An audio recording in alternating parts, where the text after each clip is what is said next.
Entiendo que tenés buena información, todo lo que está pasando con el mercado inmobiliario, con hipotecas, Sí. con todo eso. Bueno, tenemos buenas noticias. Por primera vez en el año tenemos un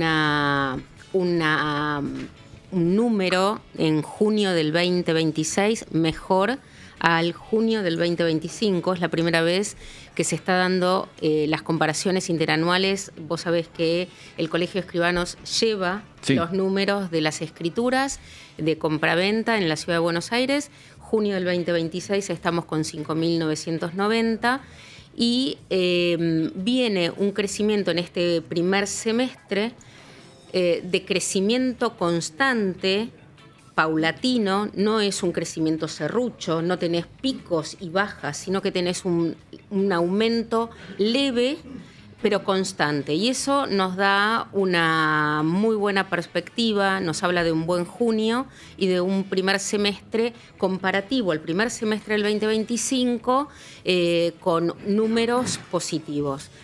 Sí, tenemos que decir que venimos de arrastre y con una baja muy importante de las hipotecas, los créditos hipotecarios, ¿no? Algo que nosotros acá veníamos diciendo hace 2 meses, que los créditos hipotecarios se quedan sin nafta.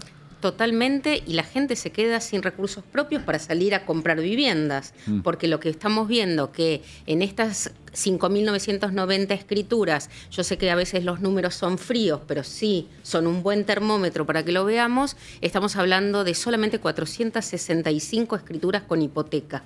Y es muy bajo, solamente el 13% tracciona la compra con hipoteca. Es muy bajo. Es bajísimo, ¿no? O sea, la verdad es que... y en realidad son 2 bancos los que están activos. Bueno. Nación y Ciudad. Exacto, nada más. Nada más. Salimos el mes pasado con unas gran notas en muchos medios donde 10 bancos iban a hacer un esfuerzo para bajar las tasas y que la gente pueda acceder, y la verdad es que no se dio todavía, esperemos que sí.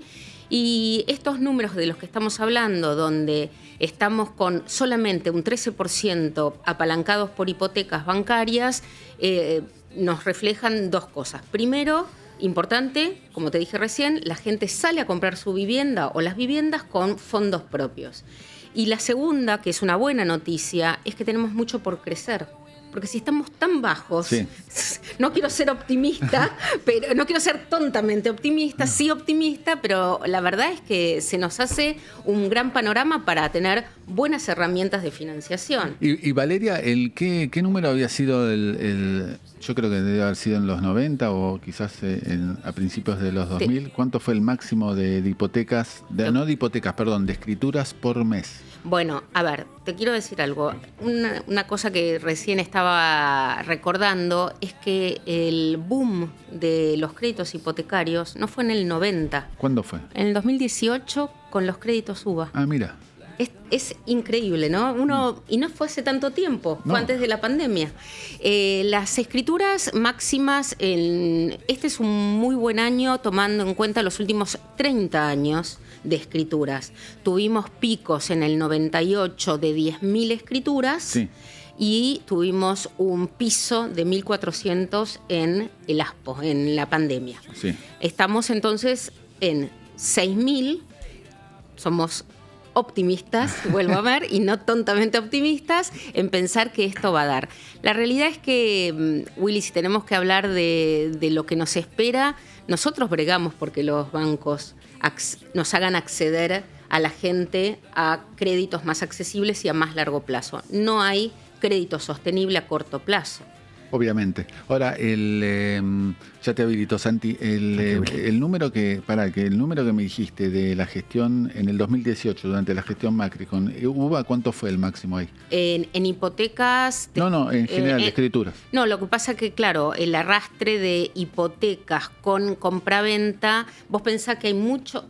No siempre la hipoteca viene con la compraventa.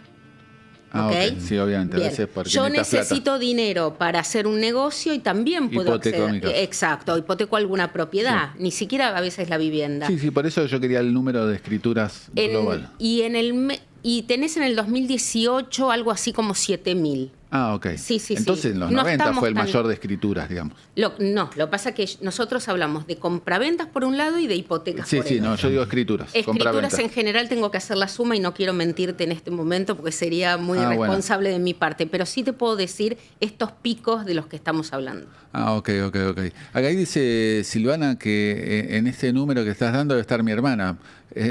Pero en realidad es Julio le dieron la escritura. Julio, pero sí, ese va a estar en el próximo número. Exacto. Estos datos de junio, así que ya va a aparecer tu hermana en la próxima relevamiento que nos dé Valeria. Sí, Santi, ahora sí. Valeria, sobre esto que estabas mencionando, ¿cuál es el cuello de botella? ¿Los bancos, la oferta de propiedades o los salarios? No.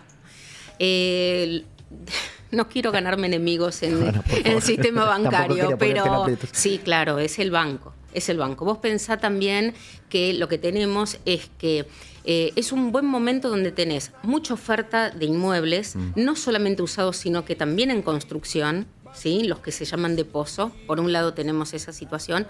Por otro lado, que el dólar esté tan, no quiero decir planchado, pero tan estable, hace que los salarios hayan aumentado, ¿sí? En dólares. Entonces, la gente tiene más acceso. Antes necesitabas unos 6 salarios para poder comprar una vivienda, ¿sí? Mensualmente, y hoy estamos hablando de 3,5 en zonas de la ciudad de Buenos Aires donde no son tan populares, sino que hay populares, quiero decir, por ejemplo, lo que estamos hablando de Recoleta, Núñez, Palermo, Barrio Norte, esos necesitas 3,5 y en lugares Pero para, como ¿cómo es? El Pompeya, cálculo, ¿cómo es? Perdón, 3,5 salarios para una cuota. Una cuota. Ok. Una cuota de un hipotecario. Exacto. Ok. Exacto. ¿Sí? Y en Pompeya obviamente menos. Claro, y también tenés que pensar que para acceder a una cuota hipotecaria, vos tenés que tener para el destino de la cuota, más o menos de tu entrada, un 30% para estar tranquilo, porque vos necesitas vivir, pagar medicinas y obviamente colegios o lo que fuera. Exacto, entonces no podés ahorcarte con un crédito hipotecario que te haga sufrir todo el resto. Pero de todas maneras, los bancos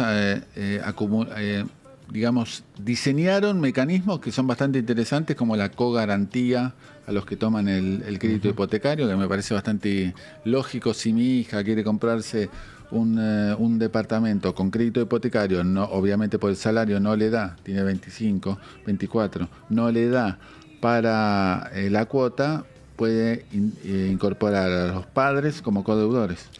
Los bancos van a intentar que la gente tome créditos. ¿Cómo corresponde? Exacto, porque si no se llenan de dinero, y el dinero en el banco es un mal negocio, para el banco y para todos. Entonces, la realidad es que yo creo que el banco intenta esto, pero te tiene que dar una coyuntura general. Tenés que tener una estabilidad, tenés que tener poca inflación, ¿sí? Hoy tenés la mayoría de los créditos en pesos y nadie quiere jugarse demasiado a ver qué va a pasar con la inflación, porque de acuerdo a eso me va a subir la cuota. Claro. Si los bancos empiezan a tener más créditos en moneda extranjera, que aún no lo tienen, y tenemos otros mecanismos de financiación, yo creo que la cantidad de escrituras de compraventa financiadas van a poder crecer. Por ejemplo, ¿te acordás de los años late 90, cuando tenías hipotecas privadas? La hipoteca privada es aquella que te financia algún acreedor que no está dentro del sistema financiero formal, ¿sí? Y estructurado bajo banco, cooperativa o alguna entidad que preste fondos.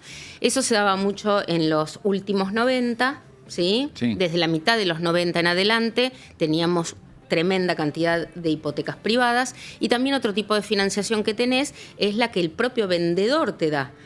Tiene un inmueble ocio, no quiere tenerlo más, le genera gastos, vos le decís, mira, yo te lo compro, no tengo todo el dinero, me podés financiar. Esa persona ve la oportunidad de o cobrar intereses o de ya no tener los gastos de esa propiedad le va a hacer ganar dinero, porque no tiene que desembolsar de su propio bolsillo, y entonces por ahí ve la oportunidad de financiarte. Acá comentarios de la banda streamera a full, se ve que les interesa el tema terrible como estamos. Valeria dice, acá en San Martín hay muchísimas casas en venta y se están construyendo muchísimos edificios. En Santa Fe está volando la construcción, es impresionante.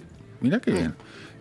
Silvana Maldonado dice, habla otra vez la hermana, incorporó a otra hermana como codeudora, que para casa única eso también limita, y bueno, sí, obviamente hay que darle la prioridad a la gente que no tiene casa.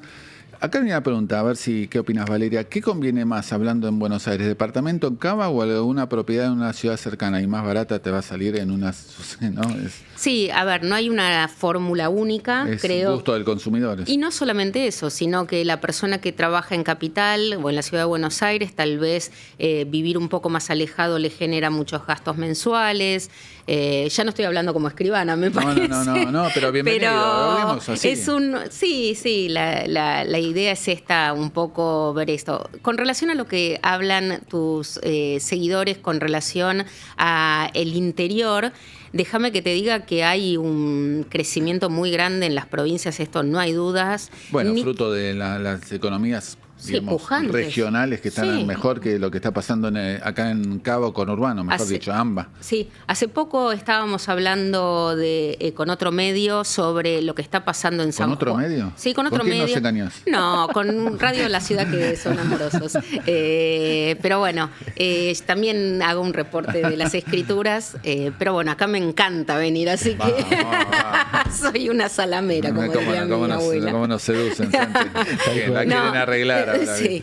No, a lo que voy es que si nos ponemos a analizar un poco las escrituras de lo que está sucediendo en provincias como San Juan, como Neuquén, es imposible comparar. Hoy tenés una migración hacia esos sectores. Bueno, bienvenido. Sí, claro que sí. De hecho, hablaba en la sociedad rural que estuve, en la exposición rural que estuve la semana pasada, también me decían que en muchos lugares hay salarios obviamente mucho más altos que acá en Cava y en AMBA, y aparte se necesita gente que no consiguen. Y no solamente se necesita porque la gente se está trasladando a todo lo que es minería y petróleo y todo lo que estamos y todo lo de la agroindustria. No, y no solamente eso, no estamos hablando solamente de la vivienda, estamos hablando de lo que es escuelas, hospitales, oficinas municipales. Cuando hablamos de este tipo de economía, es tan integral, porque nosotros hablamos solamente de las viviendas porque nos incumbe eso, y hoy nos trae el tema del derecho inmobiliario o de lo que pasa en el mercado inmobiliario. Pero la realidad es que las sociedades están basadas no solamente en el trabajo, salud, vivienda, son principios generales de la humanidad, ¿no? Ahora hay una idea que están presentándole al gobierno, que es, porque en defensa de los bancos tiene un tope máximo para dar para crédito hipotecario porque quedan descargados plazos. Obviamente, si uno hace un plazo fijo 30 días, bueno, podés prestar a 20 años. No, seguro. Entonces, ahí hay una limitante. Ahora bien, están tratando de que el FGS del ANSES compre las hipotecas que tienen ya en su poder los bancos se hagan de más cash, y con ese cash vuelvan a prestar y generar un círculo virtuoso en ese sentido. Bueno, me parece interesante el proyecto.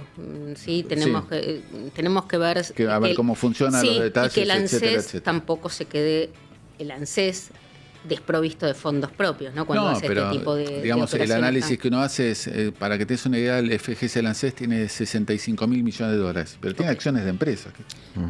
¿Qué tiene que hacer en acciones de, no sé, Banco Macro Loma Negra, o Loma Negra, todo eso, y que no... seguro. Me parece. Pero bueno, Santi. Valeria, yo había traído un gráfico para mostrarte porque hay un debate sobre la ley de alquileres y los datos del INDEC y la versión oficial. Ahí el amigo Fernando Marul muestra que desde la ley de alquileres se desplomó el precio de un dos ambientes, por ejemplo en Cava. Pero el INDEC dice que aumentaron a junio casi 80% los alquileres. Te quería preguntar, ¿de dónde surge ese debate y esa dualidad entre la versión, esta versión y la del INDEC? Mira, es la primera vez que veo este gráfico, así que me resulta muy interesante verlo. Sí te puedo hablar de lo que pasa día a día en la calle, a ver si podemos un poco desasnar por qué este debate.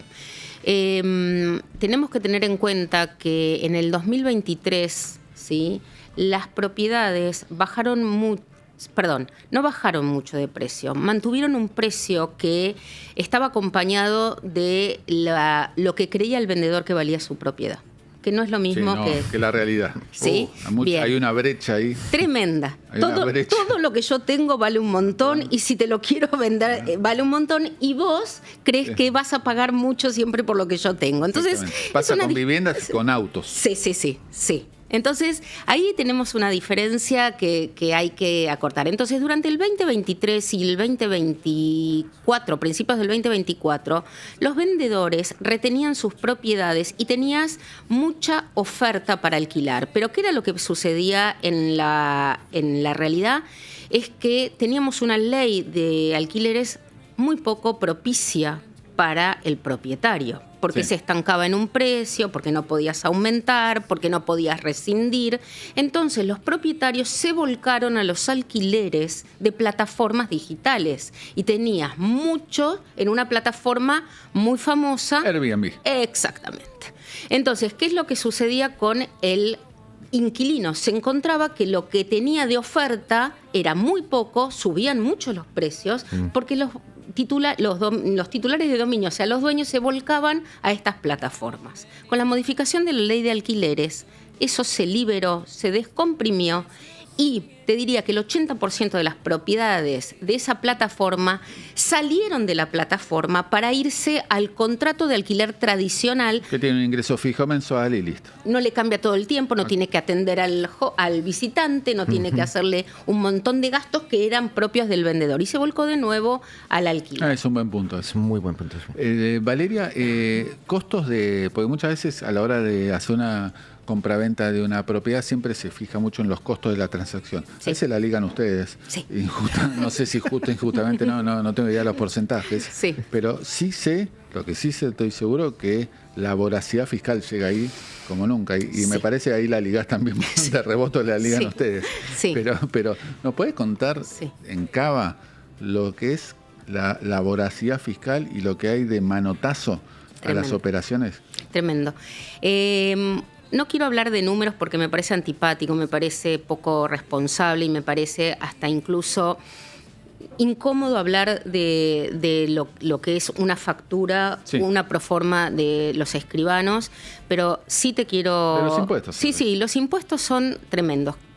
La ciudad de Buenos Aires es una ciudad muy recaudadora, muy recaudadora. Sí. Tenemos impuesto de sellos, que es local. ¿Sí? ¿Y eso sellos. Porque te sellan algo? No, se llama impuesto de sellos y es histórico el nombre del impuesto de sellos y debe venir, no quiero mentir, seguramente de las estampillas que se ponían originariamente en la DGI o en el organismo en ese momento fiscal. Pero el impuesto de sellos en la ciudad de Buenos Aires es un promedio de 3,5 del monto de la operación. Es salvaje, 3,5. 3,5, sí. Y el honorario tope de un escribano es el 2%. Y que nunca lo cobramos. Y el tope. Y es recontra tope. Nunca lo cobramos. Hay mucha competencia, podés elegir el que vos quieras. ¿Cuántos escribanos hay en Capital Federal? Somos 2.200 escribanos. 2.200. Tenés para elegir entre 2.200. Un montón. Bastante competitivo es el mercado. Pero también ¿está solo sellos? Tenés el impuesto de sellos que también... Tengo que reconocer que el gobierno de la ciudad está haciendo eco de lo grande que es este impuesto y ha hecho una alícuota inferior de hasta cierto monto en propiedades que no superan los 226 millones de pesos, si no me recuerdo. Sí, no pasa nada. 2,7. Y también tenés que saber que si no tenés propiedades, tenés una exención, pero hasta cierto tope. Entonces, el gobierno de la ciudad está tratando de ponerse un poco a tono, porque sin ir más lejos, si vos vas a Vicente López, en una propiedad de Vicente López o de Liniers de la General Paz para el lado de Provincia de Buenos Aires tiene el 2% de impuesto de sellos. Increíble. Ahora... Y también tenés otros gastos. Para que la gente se ubique en una factura o una proforma de un escribano, en la parte compradora solamente de honorarios hay hasta un 2%. Todo el resto es lo que debemos pagarle a los registros. Claro, a los registros. Al registro. Que ahí te sacuden bastante. Que ahí también tenés un monto que va para el 2 por 1000. Te sacuden de todos lados. Uno por un sello, otro por consultar. Entonces, sí, yo creo que... Aparte, ¿por qué te ponen un porcentaje? Debería ser algo fijo. Y porque también ahí Arca recauda en el registro. Acá te sacuden de todo. Sí. Te digo que tenemos un papel a veces poco simpático. Pues, no entiendo, vos vas a consultar algo, ¿por qué te tiene que ser algo en función del valor de la propiedad? Bueno, yo tengo un ejemplo que lo traigo a cuenta porque yo cuando certifico la firma de un 08, yo no me fijo si vos compraste un Fitito 600 o un auto ultramoderno. Una Ferrari. Exacto, yo te certifico la firma y ese es mi valor. Claro. Qué locura. No, aparte me quedé pensando, obviamente... La función de los escribanos es precisamente dar validez y certeza de la operación y sobre todo que no haya problemas a posteriori, lo cual también, ojo, es una responsabilidad bastante importante. Y durante 20 años cada vez que firmamos algo estamos atentos a que no suceda nada y más también, ¿eh? Hay gente que viene 25 años después a la escribanía y te consulta sobre títulos que por ahí no están perfectos y hay que resolver problemas. Pero no, iba el problema que se ve... que bueno, no es tu área, pero a veces obviamente por esos impuestazos que tenés, lo que se ve, la clásica es bajar el monto de la operación, ¿no? Bueno, sí. El viejo truco, echa la ley, echa la trampa, uno va y te incentivan a bajar. Sí, eso había mermado un poco con la ley de ganancias cedulares, donde la ganancia cedular era el impuesto, que ahora ya no está más, está derogado, pero que te hacía pagar a fin de año o cuando vos hacías la operación, en realidad el 15% de la diferencia entre la compra y la venta. Sí. Entonces, nosotros cuando viene alguien que quiere escriturar en un precio que no es el real, vos empezabas a tentarlo con eso, decirle, mirá, si vos te vas a bajar mucho de tu precio de compra, te vas a encontrar tal vez en tu venta con alguien que te escriture tal cual lo que vos le pusiste en la mesa. Y ahí tenés un 15% de una diferencia abismal. Y eso desalentaba. Se derogó, tenemos que usar otros recursos para persuadir a la gente de cosas que no deberían suceder. Exactamente. Valeria, un gusto enorme tenerte aquí en Pulso Financiero. Para nosotros es un placer. El Colegio de Escribanos de la ciudad está abierto para que nos hacen convoquen. Cosas muy buenas para poner bien de familia, fines de semana, sábados. Nosotros tenemos